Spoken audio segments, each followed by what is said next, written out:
Good afternoon. Today, I'm proud to announce that the Michigan Department of State has entered a new era of operations with a vision that is in line with what our residents want and a plan to get there. The vision is for a modern, service-driven department, and it's based on two goals. One, we want to meet residents where they are, ensuring access to our services are delivered conveniently and efficiently. And two, we want to provide all Michiganders with a smooth and positive experience. We're getting there in multiple ways. Residents can now carry out most of our transactions online, by mail, or at one of our new self-service stations. They can access the vast majority of services most residents need from home or at their local grocery store. We've reduced the need for in-person transactions at our branch offices, and because all branch transactions are carried out by appointment, we've eliminated significant wait times in every office, with visits averaging at just 20 minutes total. And we've got more work to do, more ways to make Michigan's Department of Motor Vehicles a leader for the country with top-notch customer service and efficient, convenient transactions. We can get there, but we cannot get there alone. Let me explain. Over the last 2 years, we've entered a modern service-driven era for our department by making data-driven decisions. We've upgraded our technology to shorten transaction times at branch offices and enable residents to access more services without needing to go to any office at all. We've changed the notices everyone gets in the mail to be more clear and informative about the new efficient options available for everyone. And we've replaced the antiquated, inefficient take-a-number system that nobody liked with an efficient, streamlined appointment process at branch offices that enables everyone to plan ahead and get their work done with the state as quickly as possible. And we've done this on our own. We didn't ask for additional resources to modernize our renewal mailings or to implement and build our new appointment system. We've done everything we can with the limited resources we have. And the data shows that residents are embracing these changes. In the first quarter of this year, Michiganders conducted more than 60% of their transactions online, by mail, or at one of our new self-service stations. That's double, up from 30% from January 2019. Meanwhile, with the exception of 10 weeks when the offices were closed last year, and despite the challenges of delivering in-person services throughout this past year, we've continued to operate busy offices, but in a predictable, orderly manner that protected everyone's health and improved the experience for everyone. Each month throughout the pandemic, our staff handled more than 350,000 appointments on average and conducted nearly 500,000 transactions per month. That means that this year alone, more than 1 million people have visited our offices, carried out their business, and left within about 20 minutes. The data also tells us that Michiganders are embracing and prefer these changes. Internally, we receive countless positive comments imploring us to continue operating by appointment, but we've also seen our average customer rating double since 2019, going from 2 to 4 stars. So we're going to listen to the people on this. It's clear they do not want us to go backwards to the old way of doing things, where on any given day, you could spend hours waiting for a basic transaction in any given branch office. The branch office by appointment model is working. And yes, it is a new way of doing things, but it's a better way of doing things. One of my predecessors, Candace Miller, who similarly worked hard to bring the department forward into a new era, often said the largest room is the room for improvement. I agree. That's why even with these data points showing that we're heading in the right direction, we've got a lot more work to do to truly accomplish our goal of a modern, service-driven Department of State. For example, some residents are accustomed to always going to a branch office for every service, even though that's no longer necessary. That can create a system where we are still working to inform residents of their new, better options for doing business with the state. The repeated legislative extension of the renewal deadline for registrations and IDs over this past year has also created a looming backlog of transactions that has created short-term inefficiencies in how appointments are available. But our way of operating is to focus on continual improvement. So regardless of the past, which includes decades of disinvestment that led to office closures and cuts to staff, we now need to continue to optimize our appointment system to better match our supply of the appointments available to the demand of our residents and ensure everyone knows how to make an appointment if they do need one. So today, I'm announcing that we are increasing our branch appointments by at least 10% in the coming months. That means we'll be able to serve at least 35,000 more people every month by tightening our scheduling to operate as efficiently as possible. Those appointments will include both advance appointments and next day appointments in order to benefit both those who plan ahead and those who have an immediate need. Additionally, we know that people without access to or comfort on the internet have more trouble booking appointments. So we're going to dedicate staff at our call center to helping them book appointments by phone. By calling 888-SOS-MICH or MISH and choosing option 2, customers will connect with a staff person who can visit the website and book an appointment on the customer's behalf. These 2 changes will help increase and create access to our supply of appointments. Additionally, as of last month, when we completed a critical database upgrade, in the coming months, nearly every resident will be able to renew their driver's license or state ID without needing to visit a branch office. That will also reduce appointment demand in the months ahead. But here's the bottom line.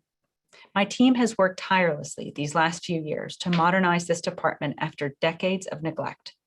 We have a vision and plan to make this department a modern and efficient service-driven agency for every resident in this state. But we cannot do it alone. We need the legislature to do right by their constituents and every Michigander and pass needed reforms that will help us improve customer convenience and satisfaction. And that means pushing forward away from the highly inefficient and expensive walk-in business model of the 1970s and 80s that required everyone to come to a state office just to be able to drive, own, or sell a vehicle. And instead, implementing modern best practices and available technology along with innovative ideas that support Michiganders in ways that work best for them. To do that, we need the legislature to join us as partners in this endeavor. It's time to put politics aside and do what's best for our residents.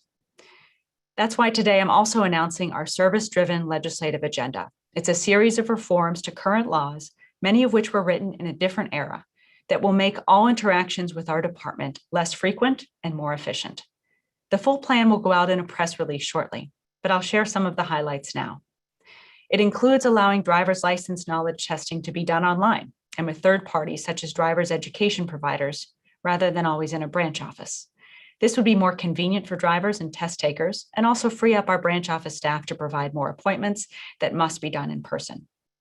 I'm also calling for the ability of veterans who've completed their military training equivalent for a commercial driver's license or a CDL to be provided a civilian CDL without having to come into an office and retrain and test.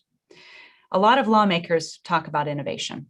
So we want them to also invest in innovation to provide additional technology that will improve our call center and enable us to launch small footprint, small staff, and high technology pop-up offices throughout the state where customers can utilize self-service options and get assistance if needed. They'd be located in places where customers already are: cafes, grocery stores, pharmacies, large workplaces, and public events. Finally, while federal law requires in-person transactions and photos for enhanced driver's licenses and IDs, we want state law to be changed to allow standard driver's license and ID photos to be submitted by drivers themselves, much in the same way we submit passport photos remotely. This would mean that instead of having to come to our offices every 12 years, customers could instead snap their photo and renew their licenses all from their cell phones. In coordination with my office, legislators on both sides of the aisle have already introduced bills that align with some of these components of our service-driven agenda, and I'm hopeful leadership will advance them in the near future. And some of you may recall that when I took office in 2019, I immediately visited every one of our 131 branch offices in the first 100 days. As we emerge out of the pandemic, I'll be visiting offices again in the coming months, and I want to invite our state legislators to join me. When I'm in their district, they can come to a branch office as well so that they can see our operations directly with me, hear from our employees, and learn about our work up close. So in closing, let me be clear. We need lawmakers to join us as innovators in furthering a vision for the people of Michigan, not serve as obstructionists trying to force us back into an unworkable, inefficient, and expensive model from the past. Moving forward, my administration will continue to focus on continuously improving our service-driven operations and resident satisfaction. It's important that every Michigander knows these changes and innovations so that they can take advantage of them when they need to do business with our office. So we're also going to launch a public education campaign to ensure every resident knows how to use these new services to save time and conveniently renew their plates and licenses. This will include more information, including direct mailings, on how to make an appointment, either online or through the phone, when they do visit the branch office. And we also want customers to know that we release thousands of next day appointments every day at 8 a.m. and noon. This ensures customers that have an immediate need can always get in and get their business done. Thank you. And now I'll close to take your questions. Just a reminder to reporters, if you haven't already, please add your name and the name of your outlet to your title in Zoom. If you're unable to do so, please enter it in the chat. That's a requirement to ask a question. And we'll take our first question from Paul Egan with the Detroit Free Press. Paul, please unmute yourself and ask your question. Hi, Secretary Benson. You said you're going to get rid of the take a number system. So will that be immediate, or when will those disappear? And just a second part of that question, do you anticipate a time where people wouldn't be able to come into a branch office and see a live person without having an appointment? Well, Paul, you've just really described the system right now. I mean, right now, citizens need appointments, residents get appointments to come to a branch office all throughout our state. And we've done away with the model of take a number and wait for hours. And so today is about how we continue to optimize that current system and what we need from the legislature in order to ensure that this new system that residents across the state have embraced can be continually optimized and improved so that everyone has access to it in a way that's convenient for them. Sergio Martinez with Bridge, please unmute yourself and ask your question. Thank you. Good afternoon, everyone. I have a question, Secretary, because you talked about the looming backlogs caused by the pandemic. And so we know that there's people that have to wait a few months to get an appointment with the Secretary of State. However, the temporary freeze on citations for expired tags and licenses has expired. So I'm wondering, how is this fair to the people? And do you think the state needs to implement maybe a new freeze while you guys fix the problem? Well, a couple of things have occurred over the past few weeks that really ensure that if people need to renew their license or their plates, they can do so online or at self-service stations without having to go to a branch office. Including in that was the fact that in mid-March, just about a month ago, we upgraded our technology, as I mentioned, to move the license service online into self-service stations, meaning that really now nearly everyone, with limited exception, can renew their licenses without having to go to a branch office. That holds true for plates as well and plate renewals. And so what we want people to know is that you don't have to go to a branch office for the most part in order to renew your plates and comply with the law.